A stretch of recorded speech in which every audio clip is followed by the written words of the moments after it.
గత 2 రోజుల నుంచి సోషల్ మీడియా వేదిక మాజీ పార్లమెంట్ సభ్యుడు కేసీఆర్ దాని వారు పెడుతున్న పోస్టులు చూస్తుంటే ప్రజలు నమ్ముకుంటున్నారు.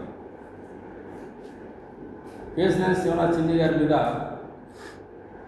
అసాధారణమైన ఆరోపణలు, నిరాధారమైన ఆరోపణలు, బోగస్ ఆరోపణలు, ఇవన్నిటికీ కూడా ఆధారం లేని యొక్క మాటలు చెప్పి సోషల్ మీడియా వేదికగా పోస్టులు పెట్టడం వల్ల సమాజం వల్ల తలదించుకునే పరిస్థితి ఇవాళ కేసీఆర్ శివనాథ్ గారిపై చేసిన ఈ నిరాధారమైన ఆరోపణలన్నిటి కూడా కేసీఆర్ నాని గారిని నమ్ముకుంటున్నారు.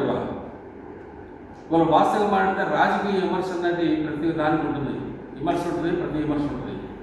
కానీ కేసీఆర్ శివనాథ్ గారిపై కేసీఆర్ నాని కేవలం వ్యక్తిగత ద్వేషంతో తన పార్లమెంట్ సభ్యుడిగా ఎన్నికైనటి నుంచి ప్రజాసేవలో ఉంటున్న వ్యక్తి పైన లేనిపోయి మాటలు చెప్తూ అవాకు చవాకు పెడుతున్న వ్యక్తి కేసీఆర్ నాని గారు ఒక విషయం మాట్లాడుతున్నాం. మీరు 10 ఏళ్ళ పార్లమెంట్ సభ్యుడిగా ఉన్నప్పుడు విజయవాడ నగరం గురించి కానీ ఎన్టీఆర్ జిల్లా గురించి కానీ ఏనాడైనా మీరు ఆలోచన చేశారా? మీరు మొట్టమొదటి నుంచి కూడా వైఎస్ఆర్ పార్టీ అధ్యక్షులు జగన్మోహన్ రెడ్డి తాడేపల్లి ప్యాలెస్లో స్క్రిప్ట్ రాస్తే ముందు నుంచి మీరు వచ్చి ఈ అవాకు చవాకు పేర్లు చదవడం ఇవన్నీ మొనుకోవాలి. ఆకాశంపై ఉమ్ము అంటే తన మొహం మీద తాకే పడుతుంది. అదేవిధంగా కేసీఆర్ శివనాథ్ చిన్ని గారిపై చేసే ఆరోపణలన్నింటి కూడా అర్ధహితమైన ఆరోపణలు అని చెప్పేసి నేను విమర్శిస్తున్నాను. వాస్తవం మాట్లాడడం నేర్చుకోండి. మీ మాటలు మొట్టమొదటి నుంచి కూడా అబద్ధాలు మాటలే, ఒక్కటి కూడా నిజం లేదు.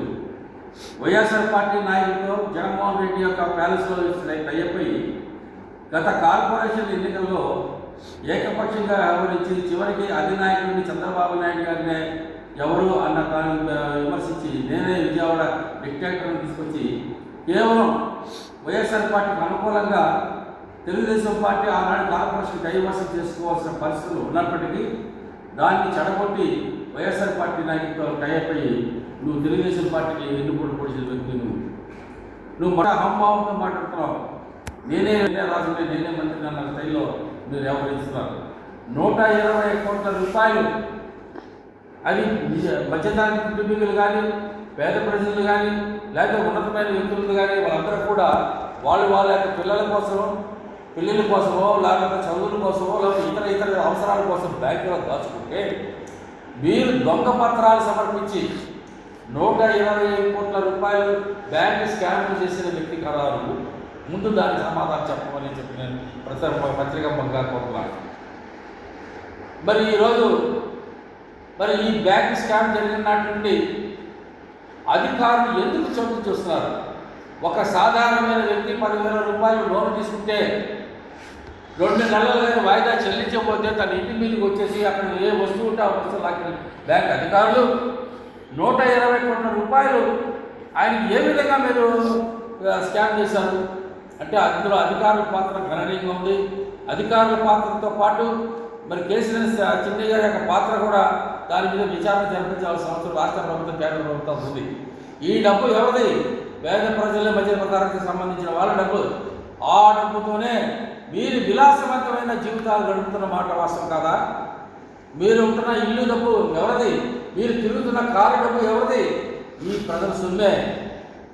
ఈ ప్రజల సొమ్ముతో మీరు విలాసవంతమైన జీవితాలు గడుపుతూ ప్రభుత్వ సొమ్ముని స్వాహా చేస్తూ వైఎస్ఆర్ పార్టీ నాయకులతో టైఅప్ అయ్యి తెలుగుదేశం పార్టీని విమర్శిస్తున్నామంటే ఎంత సమంజసమని చెప్పేసి నేను మాట్లాడుతున్నా. ఇవాళ కేసీఆర్ శివనాథ్ చిన్ని గారు రాజకీయాల్లో రాకముందు నుంచే 2 సంవత్సరాల ముందే ప్రజాసేవలో నిమగ్నై పేద ప్రజలకి, మధ్య తరగతులందరూ కూడా తన సేవాభావంతో అన్నా క్యాంటీన్లు ఏర్పాటు చేసి వైద్య రంగంలో అత్యంతమైన ఖరీదైన వైద్యాన్ని